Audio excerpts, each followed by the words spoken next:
Será que todos os créditos são maus? Será que ter dívidas é a pior coisa da vida? É possível ter dívida boa? Neste episódio vou explicar-lhe como avaliar as diferenças entre uma dívida boa e uma dívida má. O meu nome é Bárbara Barroso, sou especialista em educação financeira e finanças pessoais e sejam bem-vindos ao Money Bar. Money! Here comes the money. Here we go. Money talk. Here comes the money. Money, money, money. Dollar, dollar. Dollar, dollar. Então hoje, como viram no título do episódio, vamos tratar de dívidas.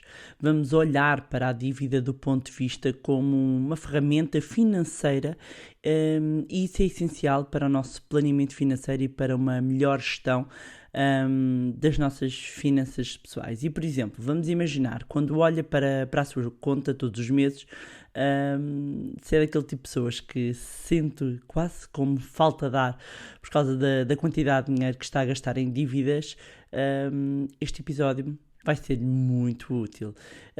E é muito útil não só para quem tem dívidas, como mesmo para quem não tem.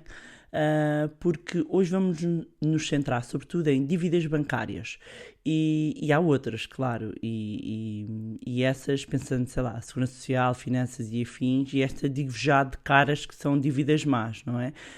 Não são dívidas que quisemos contrair, por vezes houve situações em que a pessoa pode ter sido apanhada desprevenida, outras são resultado de escolhas, más escolhas, portanto são claramente más. Hoje vamos falar aqui entre dívida boa e dívida má, centrando aqui nas dívidas bancárias, créditos, empréstimos, por aí fora, ok? E então, o ponto de partida aqui é, quando analisamos um mapa de responsabilidade de crédito, e se não sabe do que é que eu estou a falar, recomendo que ouçam o episódio anterior, pode ver que tem diversos tipos de crédito, ok? E para perceber quais é que são os créditos que se deve livrar primeiro, ou seja, amortizar, abater, tem de entender quais é que são os créditos, as dívidas más e as boas dívidas. E claro, começar por se livrar das más. E é por isso que é tão importante ter literacia financeira e é algo pelo qual eu tanto luto há tantos anos. E porquê que eu estou a destacar este episódio só nesta altura? Ou seja, porquê só agora falar desta dívida boa e dívida má? Porque eu acho que se chegou a este episódio já tem aqui alguns princípios básicos de inteligência financeira para compreender o conceito, ok? Para quem descobriu este episódio agora, recomendo que comece o episódio 1 da saga Moneyflix. Gostam? Eu gosto. Para basicamente tudo se encaixar melhor, porque o que eu tenho feito aqui é um fio condutor, quase como uma viagem guiada ao mundo das finanças pessoais. Então, vamos começar por compreender o que é dívida boa. Dívida boa normalmente é definida como uma dívida que é usada para financiar algo que aumentará valor no futuro. Ou seja, é como se esta dívida fosse considerada um investimento. E é importante perceber que quando falamos de dívida temos de compreender o conceito de alavancagem, em inglês é leverage, que mais não é do que a técnica utilizada para multiplicar a rentabilidade através de um endividamento. Ou seja, eu endivido-me, eu tomo dívida, eu pego emprestado, eu contraio uma dívida, aqui várias designações para a mesma coisa, na expectativa de ir obter maior retorno. Por isso é que muitas vezes até ouvíamos nas notícias que os bancos, as empresas, o país estão muito alavancados. O que isto quer dizer é que têm muita dívida, ok? Agora, tal como os particulares, também as empresas do país têm dívida boa e dívida má. E quando chegarmos ao final deste episódio vão perceber que o problema não está na dívida boa, está na dívida má. É um bocadinho como o colesterol bom e o colesterol mau, ok? Então, voltando aqui à explicação do que é a dívida boa. Em termos simples, uma dívida boa é aquela que pode ser considerada como eu estava a dizer, um investimento e que não tem um impacto negativo na sua posição financeira global. Basicamente, é o tipo de dívida que se contraiu com um objetivo claro, específico, em que há um plano realista de pagamento, ou seja, as prestações cabem no seu orçamento e permitirão liquidar e ir liquidando essa dívida, digamos assim, de uma forma confortável no prazo pretendido, ok? Uma pessoa com dívida boa também terá identificado o melhor negócio para contrair essa dívida. Ou seja, fez um levantamento, avaliou todas as ofertas e se a contraiu é porque foi o melhor negócio para o seu risco. Ou seja, encontrou uma dívida com o melhor método de pagamento, juros, valor, prazo e os encargos adequados. E aqui a questão é o seu caso? Ou simplesmente faz um empréstimo que lhe apresentam sem comparar custos? É que isso pode colocar uma boa dívida em alerta laranja. E aqui, numa escala de 3 cores, em que verde está tudo ok, laranja, cuidado, vermelho, mau. Ok? Mas vamos transformar isto em exemplos para percebermos melhor do que é que estamos a falar. Ok? Então, exemplos, digamos, do que pode ser considerado uma dívida boa. Temos um empréstimo para estudantes ou para estudar, ou seja, fazer um empréstimo para pagar a universidade vai ajudá-lo a formar-se ou fazer uma formação numa área que queira. Imagine que quer ser chefe de cozinha, quer ir para uma escola. Isso é considerado um bom investimento, porque ao formar-se está a aumentar o seu valor, ou seja, é um investimento em si, no seu valor, e há uma expectativa de obter um maior retorno futuro. Ok? Ou seja, eu vou recorrer aqui em endividamento na expectativa, ou seja, para me ajudar a ter já hoje acesso a um conjunto de formação na expectativa de eu ir obter um maior retorno, ok? Depois, investir no próprio negócio. Um empréstimo pode ajudar a desenvolver o negócio e ser considerado uma boa dívida. Porquê? Desde que, obviamente, isto é muito importante, tenha um plano de negócios sensato, realista, porque não é só uma ideia e de repente vou ali buscar dinheiro e muitas vezes... Lá está, apesar de recorrer à dívida para um negócio, em termos gerais, nós classificarmos como uma dívida boa, uma má avaliação pode colocar este tipo de dívida, ok, no lado vermelho, ou seja, em má dívida, ok? E isto porquê? Porque se for feito esse planeamento como deve ser do negócio, esse endividamento vai nos ajudar a crescer, a fazer a empresa crescer, a obter maior rentabilidade, a obter maior negócio, a contratar pessoas. Portanto, acaba, como veem, de repente, estamos sempre aqui a bater na parte do investimento. Ok? Portanto, eu vou-me alavancar para ir buscar mais dinheiro. Agora, a habitação. Um crédito à habitação pode ser uma boa dívida. E atenção, porque isto aqui às vezes não é unânime dentro aqui do mundo das finanças pessoais. Para o cidadão comum é claramente, não é? E já vou explicar o porquê. Um crédito à habitação pode ser uma dívida boa, porquê? Porque quem compra a casa pode morar lá, depois da hipoteca ser paga, ou seja, do empréstimo ser paga, terá um ativo financeiro que até pode aumentar de valor ao longo do tempo. Além de que, comparativamente, e aqui está o ponto, pode ser mais barato do que arrendar. Mas isso só fazendo as contas, ok? Nós temos que fazer as contas entre o comprar e o arrendar e depois a eventual poupança que possa haver de um em relação ao outro se eu investir esse dinheiro. Agora, se quiserem um episódio só sobre comprar versus arrendar, coloquem a hashtag comprar versus arrendar. Mas se aqui, nesta parte da habitação, na parte de comprar casa para habitar, ainda há quem se questione: se eu comprar uma casa com recurso a crédito e arrendar por um valor superior ao da prestação que eu estou a pagar ao banco, eu estou a gerar e a criar uma fonte de rendimento, ok? E nesse caso, quem está a habitar na casa é que me está a pagar o empréstimo e eu ainda retiro o dinheiro. E houve muita gente que ao longo dos anos tem vindo a fazer assim. Ou seja, quando eu deixar, inclusivamente, de ter essa dívida, já terá um verdadeiro rendimento passivo. E quem não sabe do que eu estou a falar, recomendo que ouça o episódio número 20. E claramente que neste caso é uma dívida boa. Aliás, hashtag alavancagem do bem, porque a dívida gera-nos retorno. Ok? Têm uma dívida, mas vão buscar dinheiro além dessa dívida. E como eu estava a dizer, muitas pessoas começaram assim a construir património e fontes de fluxo de dinheiro, e depois, olha, meus amigos, vão para ali afora e é fazer monopólio. Claro, e atenção aqui, que é preciso diversificar. Ter todas as fichas no mesmo ativo, neste caso no imobiliário, e com dívida é arriscado. Convém ter isto em atenção, eu só quero é que percebam aqui o conceito, ok? Já quando falamos, e arrumamos aqui 3 exemplos de dívida boa, ok? Já quando falamos de dívida má, significa, por seu lado, que está a financiar algo que não lhe trará retorno de investimento, é custo, ok? Por exemplo, quando nos endividamos para bens de consumo,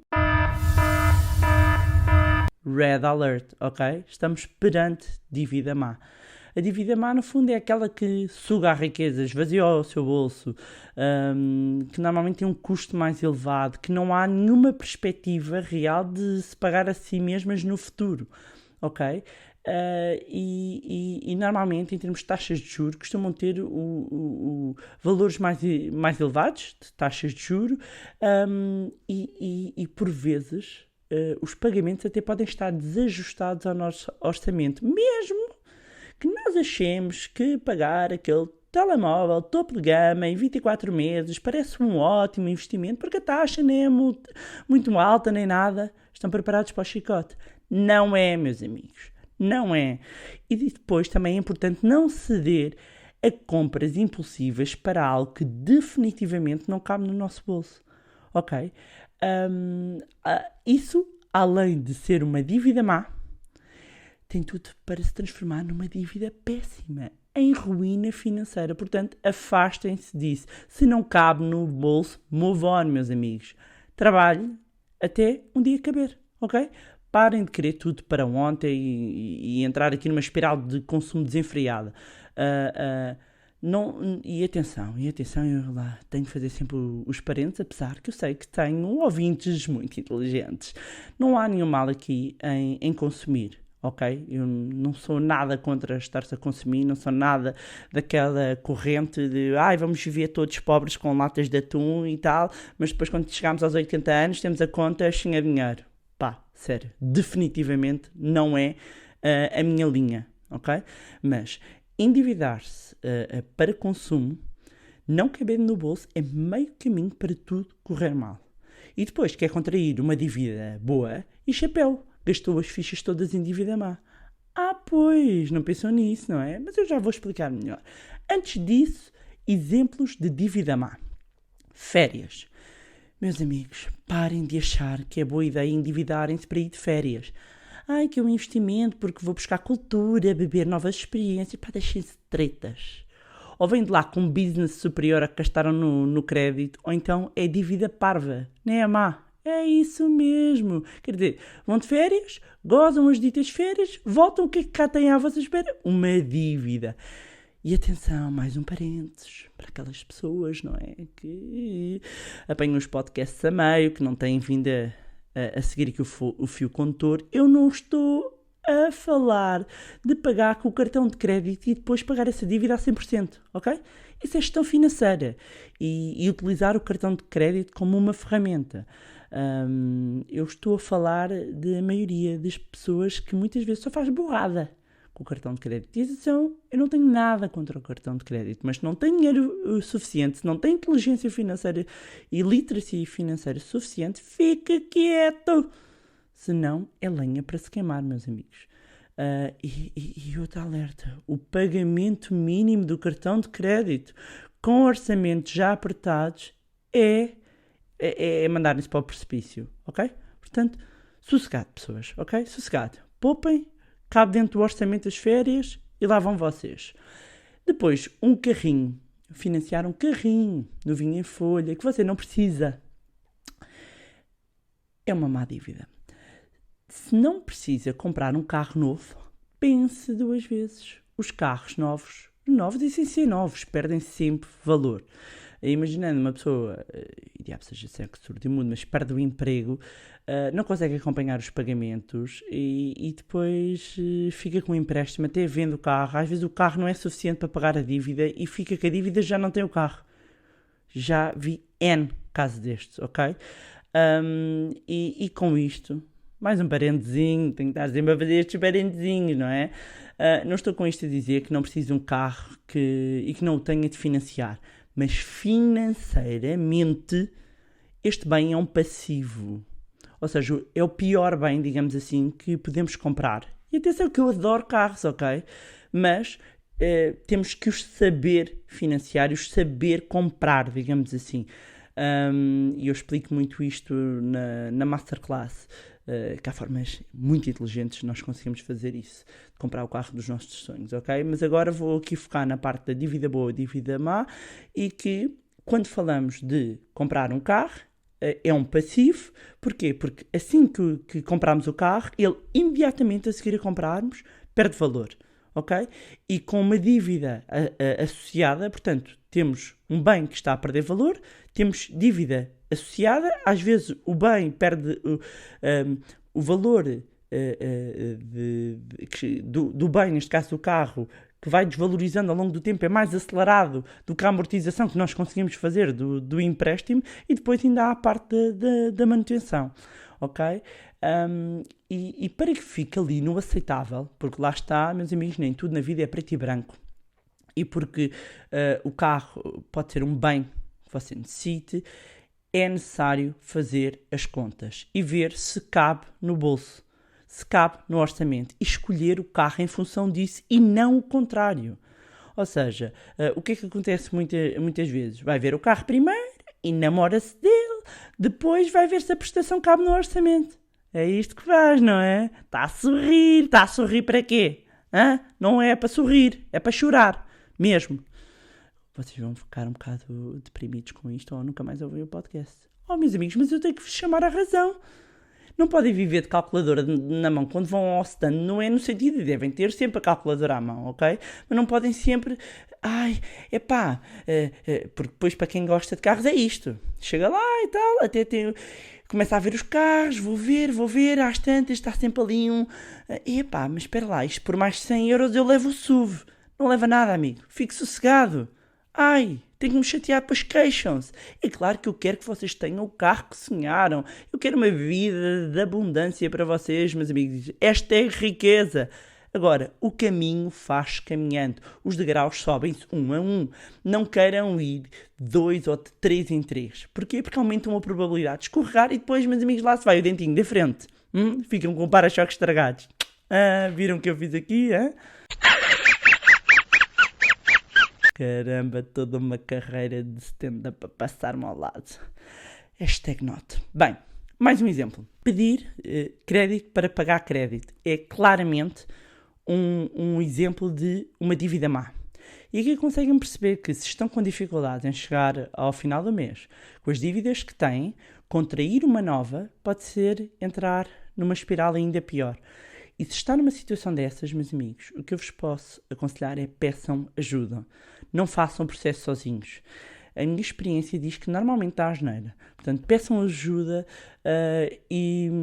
porque uma situação destas e avançar com créditos para pagar créditos pode passar de uma dívida má para uma dívida péssima e de uma dívida péssima para uma ruína ou uma falência financeira. Ok? Agora, deixar-vos aqui uns tópicos de, digamos, como é que as pessoas financeiramente inteligentes acabam por utilizar a dívida. Agora que vocês já conseguiram perceber os conceitos, dívida boa consegue-me trazer retorno, dívida má, não, praticamente só custo e eu não tenho retorno para ir buscar. A dívida, aliás, o que as pessoas financeiramente inteligentes procuram é sempre maximizar a dívida boa e minimizar a dívida má, ok? Por exemplo, a dívida do cartão de crédito, porque é que é especialmente, digamos, perigosa, entre aspas, vocês não veem os dedinhos que eu estou a fazer, estão a ver aquelas aspasinhas, devido, sobretudo, às elevadas taxas de juros, porque não há aqui um colateral, não é? Enquanto no caso do crédito de habitação, normalmente é que ele tem a taxa de juros mais baixa. Porquê? Porque há uma garantia real, que é a casa. Quando eu utilizo o cartão de crédito não há, portanto, isto aqui no binómio risco-retorno, como há um risco maior, eu tenho que pagar uma taxa superior, além de que muitos cartões, inclusivamente, têm elevadas penalizações caso a pessoa se atrase. E como eu disse há pouco, não há problema em usar o cartão de crédito para fazer compras. Isto se tiver aqui a noção de, ok, eu vou-me comprometer e vou fazer o pagamento do cartão a 100% antes que os juros se acumulem, ok? Mas tem a ver aqui com o princípio. O princípio, e vai-nos bater inclusivamente, eu já falei isto aqui no Mindset, e recomendo que ouçam o episódio da mente rica versus a mente pobre, que é, quando se adquire aqui um hábito de comprar coisas que não pode pagar, colocando-as e mandando-as para dentro de um pedacinho de plástico, basicamente está a começar a cavar um buraco que lhe pode custar imenso a escapar. E, meus amigos, o cartão de crédito é um buraco muito traiçoeiro. E quando se cai, é muito complicado de sair. E muitas vezes, em vários sítios, vocês conseguem ter acesso muito rapidamente a plafons interessantes e temos apelos, imensos apelos de consumo. Muito atenção. Ajuda aqui a ter digamos, um mindset, uma mentalidade de investidor, e sempre que for para fazer uma compra, questionar-se. Espera lá, eu espero ter algum retorno com esta compra? Se a resposta for não, considere esperar até que possa pagar com cash, com dinheiro. E, meus amigos, obviamente que às vezes não dá para esperar. Por exemplo, e é só um exemplo, vamos imaginar, sei lá, tem um animal de estimação que fica doente, acontece alguma coisa, tem que ir ao veterinário, fica lá não sei quanto tempo, uma data de medicamentos, de repente veio a conta 500 euros. É para isto que, inclusivamente, serve o fundo de emergência, e é por isso que o fundo de emergência é tão importante e torna-se, inclusivamente, uma ferramenta essencial na gestão até do endividamento. Estão a ver como tudo se interliga? E quem queira saber mais sobre o fundo de emergência, se não ouviram, pode ouvir o episódio número 4 deste fantástico podcast. Claro que, por outro lado, também é possível usar aqui, digamos, um excesso de dívida boa e a coisa não correr tão bem. E para isto basta recordar a questão que houve na crise, com as taxas Euribor a atingirem máximos, taxas super altas, com as famílias em extrema dificuldade para pagar, porque os spreads estavam baixos na altura, mas as Euribor, as taxas de mercado, estavam inacreditáveis. Mas para terem uma noção, a Euribor a 6 meses atualmente ronda os menos 0,3%. Menos 0,3%. Sim, está negativa. Em setembro de 2008, atingiu o máximo histórico nos 5,2%. Estão a perceber a diferença? 5,2% menos 0,3%. Houve pessoas que viram a prestação da casa nessa altura mais que duplicar. E isto com os mesmos ordenados. O que aconteceu? Tiveram que, infelizmente, entregar a casa ao banco porque não tiveram capacidade de pagar. E é por isso que, mesmo quando se está a alavancar em dívida boa, ou seja, mesmo quando está aqui a contrair dívida boa, tem de ter em atenção sempre a 2 indicadores importantes. A taxa de esforço. E o que é que isto significa? A taxa de esforço é o peso que o total das prestações tem no seu rendimento mensal e que não deve ultrapassar os 40%. Basicamente, e a título de exemplo, se eu ganho 1.000 euros, todas as minhas prestações somadas mensais não podem superar os 400 euros. Ok? Depois temos, no caso do crédito imobiliário, outro indicador muito importante, que é o rácio LTV, Loan to Value, rácio financiamento-garantia, e que no fundo avalia a relação entre o valor do empréstimo, ou seja, o valor que nós pedimos ao banco do empréstimo, e o valor do imóvel que nós estamos a comprar, sendo que atualmente os bancos contabilizam neste rácio o menor de 2 valores, ou da avaliação ou do valor de venda. Exemplo, vou comprar uma casa por 100.000 euros, ok? Mas eu compro por 100.000, mas a avaliação diz que ela vale 120.000 euros. Se o banco me emprestar 80% do menor destes dois valores, ele vai-me emprestar 80 mil euros, eu tenho que ter os outros 20 mil. Durante muitos anos, chegava-se a considerar os 120 mil euros, ou seja, o valor da avaliação.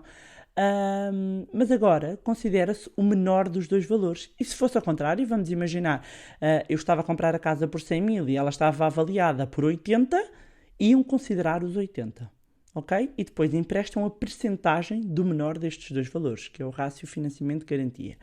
Agora, dicas para evitar más dívidas. Ok? Antes de fazer um empréstimo, é importante que responda ao derradeiro quiz das 7 questões da avaliação de mau financiamento. Estão preparados? Portanto, 7 questões. Primeira, fiz um comparativo e este é o melhor preço que consigo por este item, bem ou serviço? 2. Comparei e procurei obter a melhor oferta possível em termos de financiamento. É o financiamento mais barato? 3. Serei capaz de continuar a pagar esta dívida se as taxas de juros subirem no futuro? 4.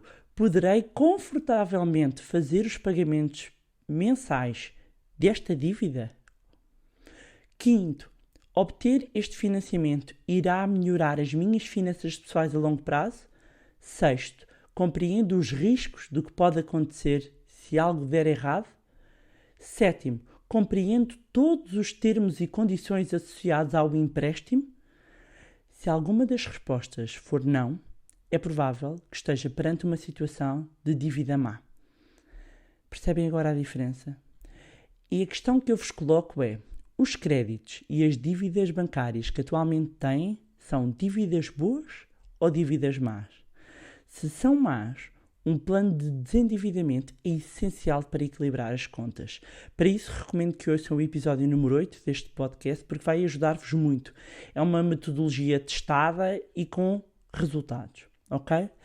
E pronto, era isto que tinha para vos trazer neste episódio, que para mim é essencial para as pessoas compreenderem o que é dívida, como a podem usar a seu favor.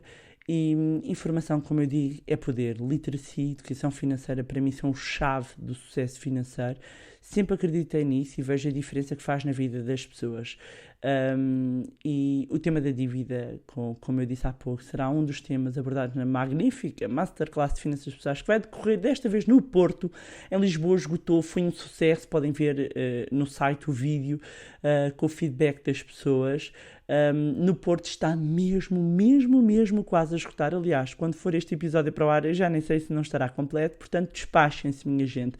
Ponham-se ao caminho e iniciem já esta jornada da vossa vida financeira e levem a vossa vida financeira para um novo patamar. Eu não sei quando haverá a próxima e na vida há uma coisa que eu já percebi, que é não perder oportunidades. A Masterclass de Finanças Pessoais é uma formação com muito conteúdo, metodologias e estratégias para começarem a construir riqueza. Como sempre, vou deixar aqui na descrição o link direto, mas qualquer coisa podem sempre ir ao site do Money Lab ou ao meu blog www.barbarabarroso.pt. Mais uma vez deixar um obrigado especial a quem tem enviado mensagens de feedback e apoio. E relembro, para quem ainda não ouviu o último episódio, que eu partilhei agora uma nova rubrica que vai arrancar, que é o consultório financeiro.